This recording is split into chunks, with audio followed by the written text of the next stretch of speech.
Good afternoon and welcome to ATN Society Watch.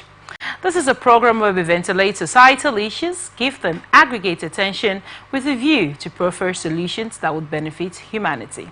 Now first the headlines. In Enugu, tenant breaks landlord's head with pistol over eviction.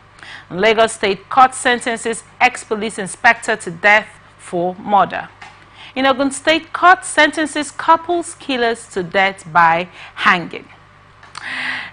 Remember that we're open for advert placements, news and events coverage, personality, society and political interviews, product service promotion and commercials. Remember to connect with us on all our ATN socials on Facebook and YouTube, Atlantic Television Network, on Instagram and TikTok, Atlantic TV Network 1. We are on Twitter on Atlantic TV Net. Watch us live on our website and www.atlanticnetwork.tv. We'll go on a quick break. When we get back, I will introduce my guests to you. Please stay with us.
Welcome back, and thank you so much for staying with us.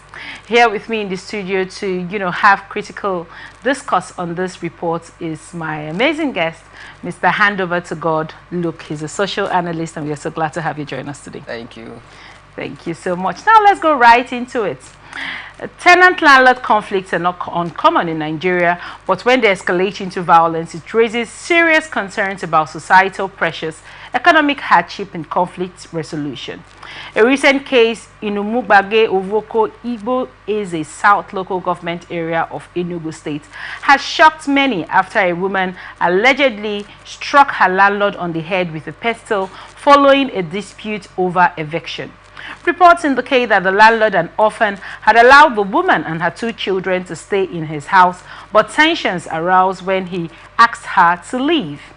Enugu media personality shared details of the incident on social media, revealing that the woman and her children are now in police custody at the Igbakwa Aka police station. The authorities have yet to release an official statement. Beyond this specific case, the incident highlights broader issues such as the housing crisis, economic struggles, and the increasing frequency of violent disputes in communities. What drives such extreme reactions, you would ask, right? Are there better ways by which we can handle these disagreements? And these are all of the things we'll be talking about on this report this morning. I need you to share your thoughts on this story. Well, you see, looking at the story, so I don't know how to say it because number one, the landlord so who asked for the first in the first place, giving them that opportunity, give that favor to stay in this house, just because they have a little complaint, maybe asking for payment, and before you know, the issue came up, and it come to the point of the person he helped, the tenant, using a murder pistol on his landlord. So you see, look at to me, these issues between landlord and tenant has been coming so too has prevalent. Been years, happening time to time, and I think this one what they call tenant agreement. Okay. Where the landlords have a written agreement, the guide that the guys is that they do and don't do, time to pay and time not to pay, all those things now. And so these guidelines are what guides landlords between landlord and tenant, so that if it is when time is due for your payment, you will not need anybody to tell you. If you don't have the money, the best thing is to walk down to your landlord and see how you can talk to your landlord. And because of this recurrent issue happening time to time, so many landlords are resolving engaging lawyers into your property, so that because they believe if the lawyer is in charge, there's always a better understanding. Okay. And that's why, because this thing, you see, people intentionally wants to make issues with landlords. Though there are landlords that are very, very stubborn when it comes to, but in this particular case, I didn't see any issue where they say they have a serious, maybe the landlord mismanaged them, or from the stories they said the landlord decided to help. Yes, to initially, help them initially. Maybe he didn't tell them from time that between now and total time you are going to be start paying rent or all those sort of things, because the story they didn't even break it. We didn't know what actually happened. The core, one of the core of this story is, what are your thoughts as regards the increase in rentage? I mean, right now Nigeria is currently on, in an active inflation. The prices of everything has skyrocketed. I know.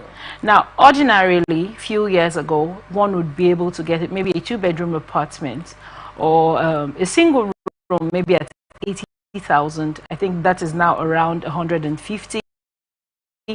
Factoring also that when you leave an old place, sometimes when you get into an apartment and you're already living there, the increment of the new tariff of rent that is now surging, earlier you can now do a 2-bedroom apartment, for example, and say you want to do, let me say you got it at 500 when you got in, right?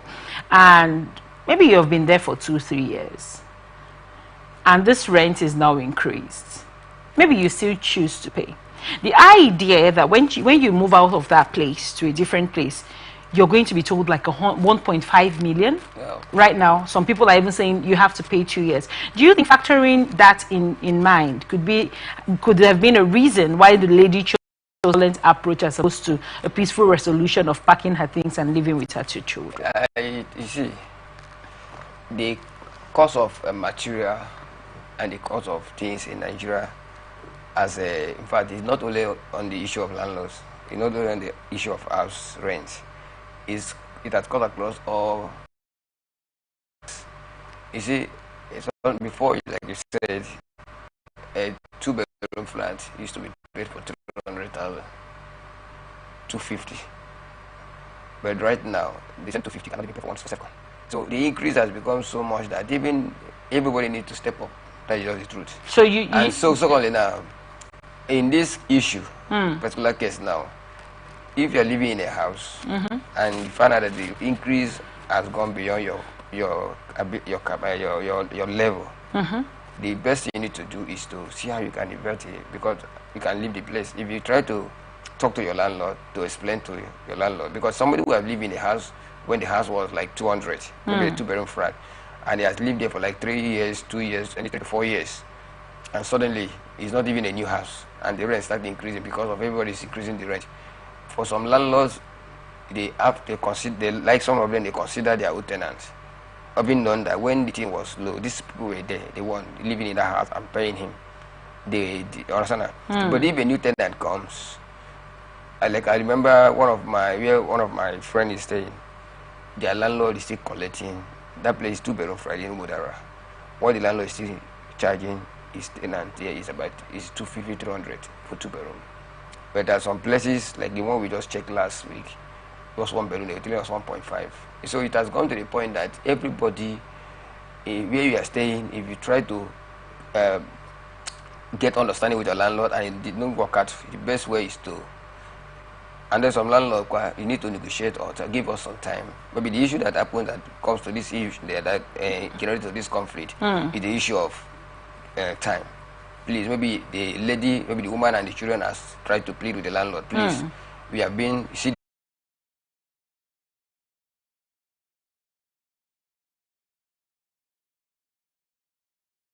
thousand. That same 300,000 cannot give you anything in the market. So some of them now that have conscience, the house have already been built when things were normal. The rate of increase is not as those people that are building currently. So I think it is for the landlords, because right now you are saying for the government, I don't think it has anything to do with it. Because number one, but don't you think there should be some form of regulation as regards the rate of form of regulation? You are saying form of regulation. Right now, how much is the bag of cement? Currently now, dollar is high, and dollar is what controls the cost of everything in Nigeria, because almost everything you are doing here, they are being imported. So are you saying that it's okay for the rents to be increased outrageously? A liter per how much? And this everything you find, everything we are doing, everything you are doing on daily basis, boil down to transportation.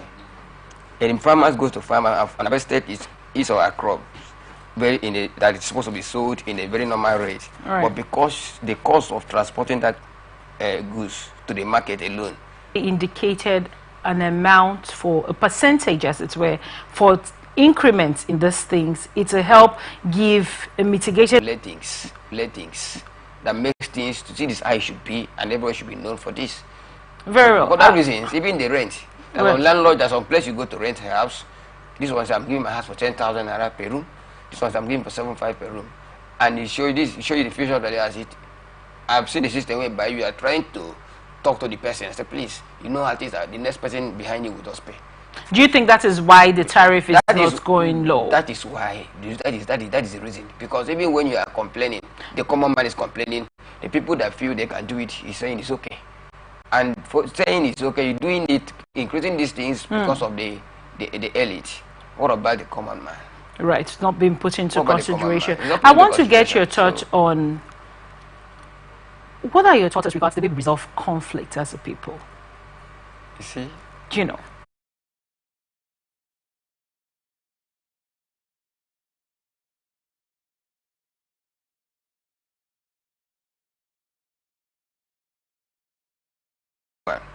because everybody we are in the system whereby you look at it as survive. This in the more that you must. I don't know how to put it. In the system whereby you must survival of the fittest. Yes, survival of the fittest. That is the decision. Because yesterday something happened yesterday when I went to the dorm. There was no space, but he wanted to force himself. At the process of forcing himself, his motor was got a scratch, and he came down and started making noise. Because why? He's a youth leader of that community. Even the police officers that were there, that was supposed to handle the matter, looked at it and said, "Sir, you are the fault." But because after they finished, since he refused, they said, "Go and settle your complaint." You know what happened? With all the approach we used, and he saw that, and now see that before you know, everybody, the whole community, the youth, and all of them have gathered to beat up this young man, even when they have seen the truth. But at the end of it, they inflicted injury on that young man, in the sense that there wasn't physical injury, but they collected money they didn't budget for, and immediately in my presence they were sharing the money. So this is how it happens. So the level, the way we are treating our fellow humans, like you talk about the issues, it's so many ways of settling issues, bringing that certain matter that the common man is supposed to get justice to the police station, but because it does not have the financial capacity, ability to talk itself out, and at the end of it, it becomes the victim and stays locked up. Thank you very much. So that leads us to our next story. Lagos State High Court has sentenced dismissed police inspector Paul Joseph to death by hanging for the murder of Moshood Ademola Ismaili. Joseph was found guilty of shooting Ismaili in the head during a patrol in Agudu on March 29, 2019. Justice Sherifat Sonaike delivered the verdict, stating that Joseph's action violated Section 223 of the Criminal Law of Lagos State, confirming the clear intention to kill or cause serious harm. Although Joseph denied firing the fatal shot, evidence during the trial linked him to the crime. The court also highlighted the absence of two other officers who were part of the patrol team, condemning their failure to testify as an attempt to protect a colleague involved in the unlawful act. Justice Sonaike criticized the officers and recommended disciplinary action if they were found guilty of protecting Joseph. During the trial, defense counsel argued that Joseph, a first-time offender, had shown signs of reformation while in custody. However, the judge remained firm in her decision, emphasizing the need for accountability within the police force to prevent similar incidents. You just finished rounding up with police, and I thought, this was a good way to go into this one.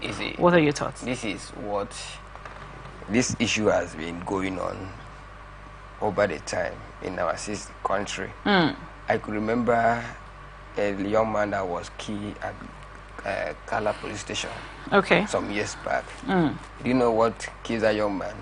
Because he didn't give 100 naira he was supposed to give, and he moved. Maybe he just thought he can he's a bus driver. That was how the policeman really shot on him, and that young man died in the process, leaving his family, the wife and his two children, and his son, to date.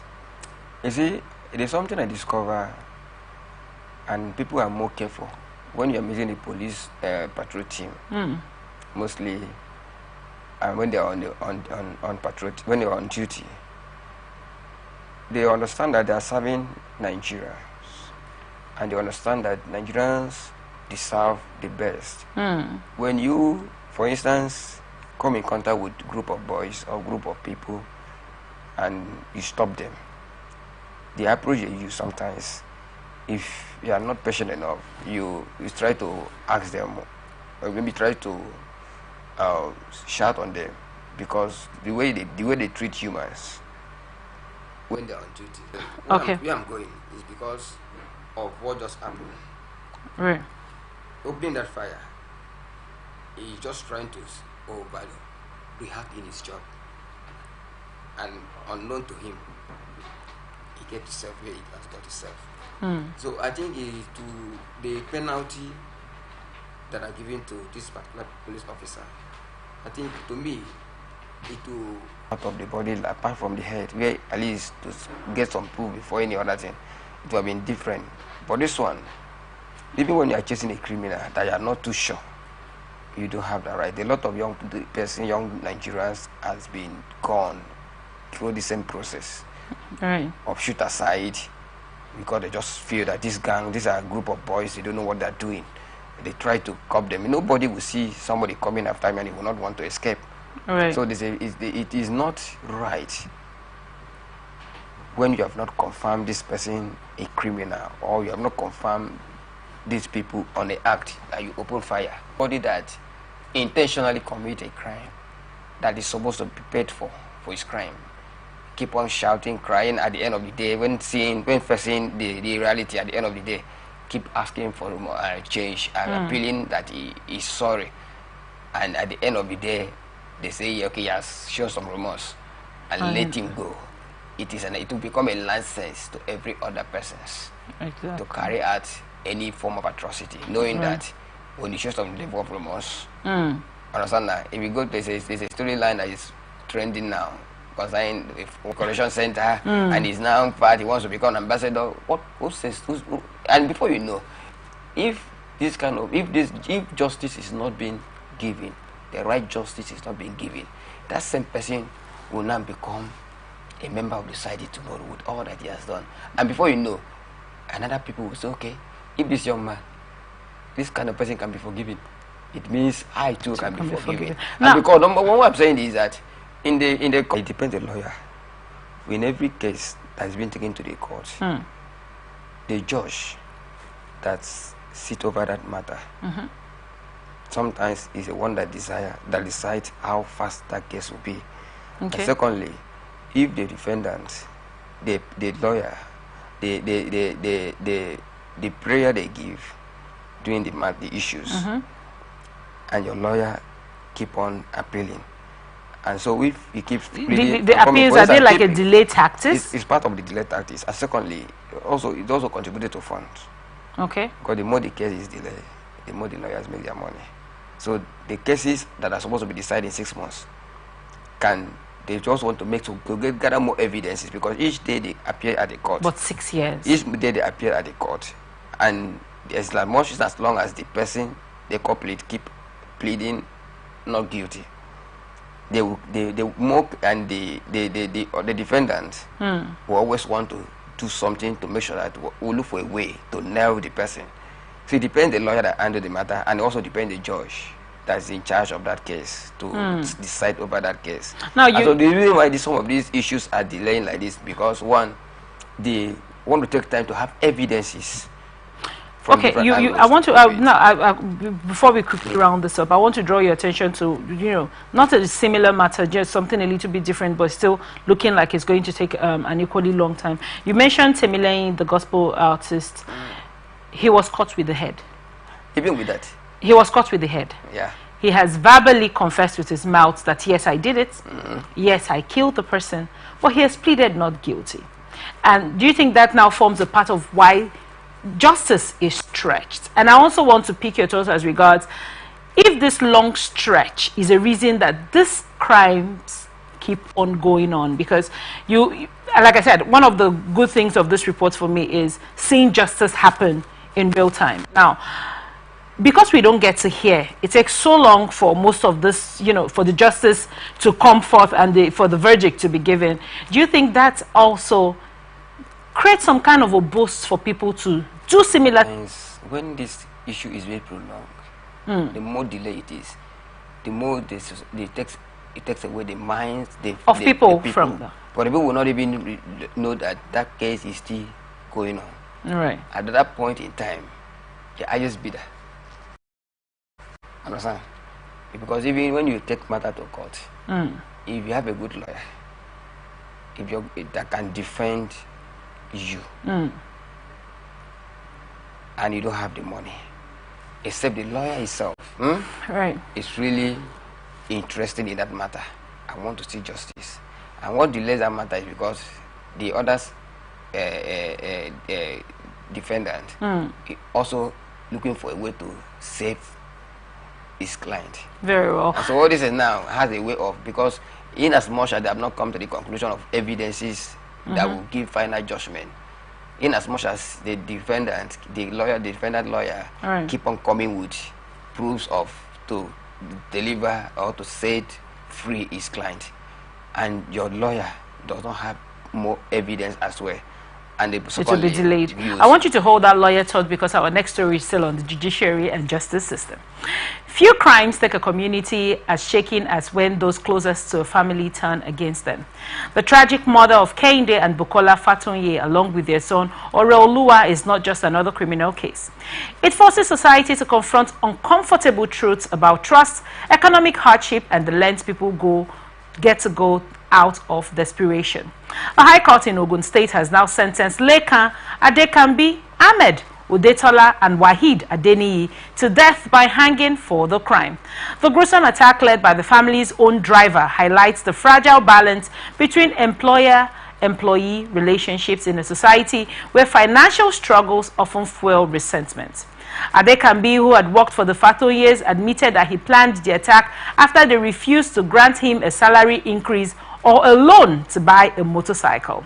Instead of moving on, he recruited 2 accomplices, attacked the family in their home, forced Mr. Fatonye to transfer 1.1 million naira at gunpoint, then brutally killed the couple and their son before setting their house on fire. The fact that economic frustration played a role in this tragedy raises pressing concerns, as regards are there rising financial pressures making people more willing to betray those who have once supported them? The court's ruling delivered justice, but it does not erase the deep scars left behind. Beyond the legal outcome, this case serves as a wake-up call about trust, security, and the depression festering in many communities.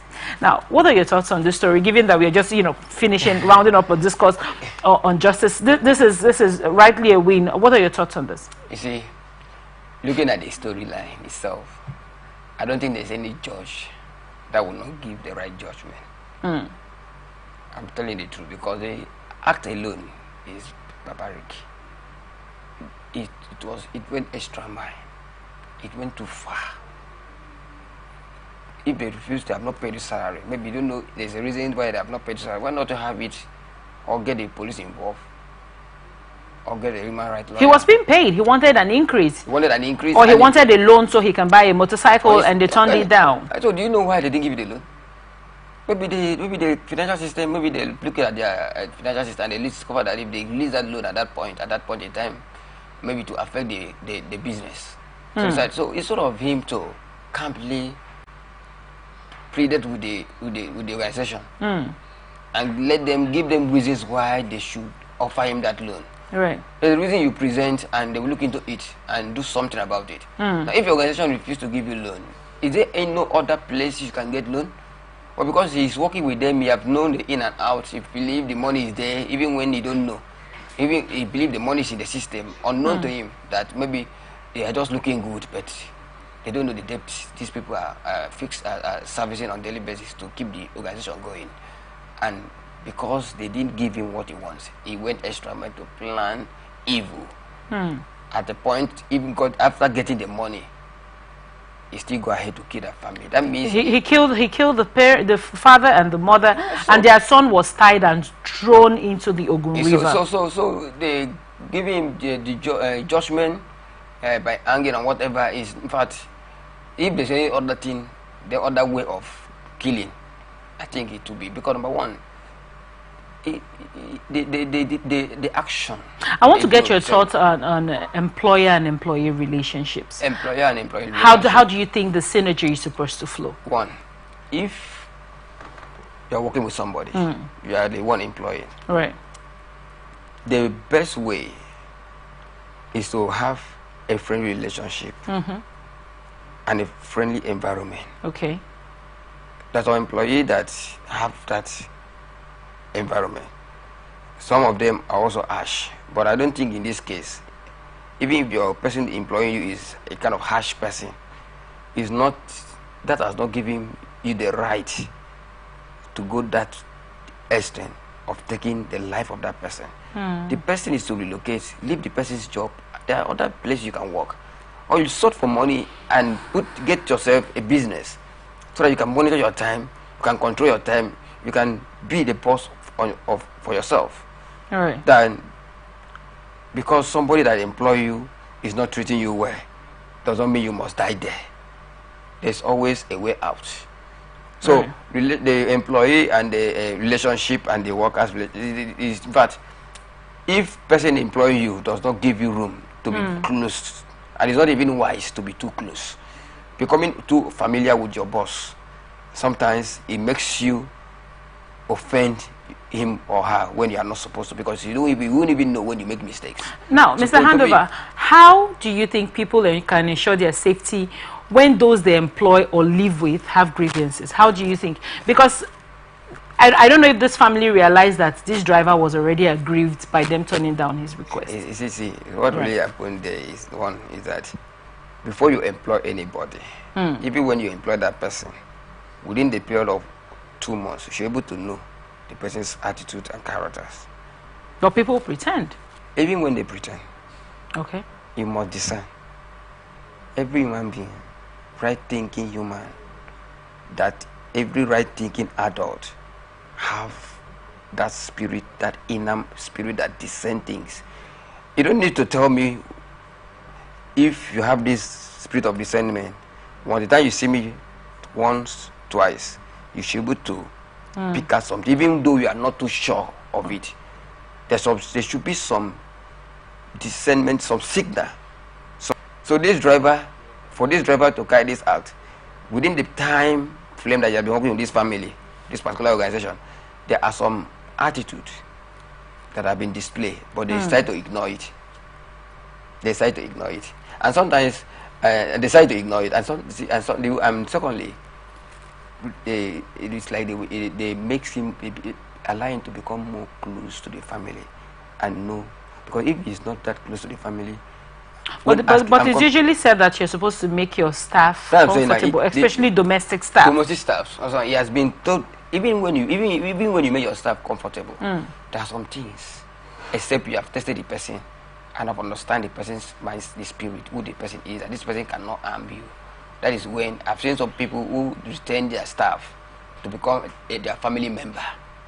Or something, because of the way the staff is behaving, because of the attitude, the way, the lifestyle of this, and they see that this person is more humble, this person is trustworthy. But when you are working with somebody that each time you are giving that person an obligation, and you see the person is flanging over it, is not very comfortable, is not happy doing it, it tells you that this person is not even happy that you are the one employing that person. I want to get your thoughts as regards, the state of the economy. Do you think it has made people more unreasonable? The state of the economy has not made anybody more unreasonable.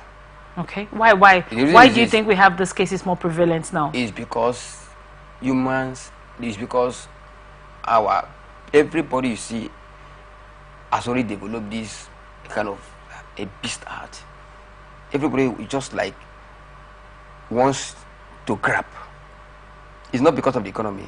It has become a pattern. You think it's an inherent pattern they already had, but the state of the economy is forcing it out? The economy itself is also increasing the grift. So everybody is at grift. Is living, in fact, it's just a kind of, it's living in pains.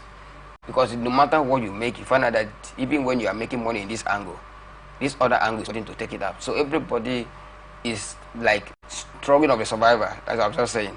So you look at it, every little thing is triggering anger.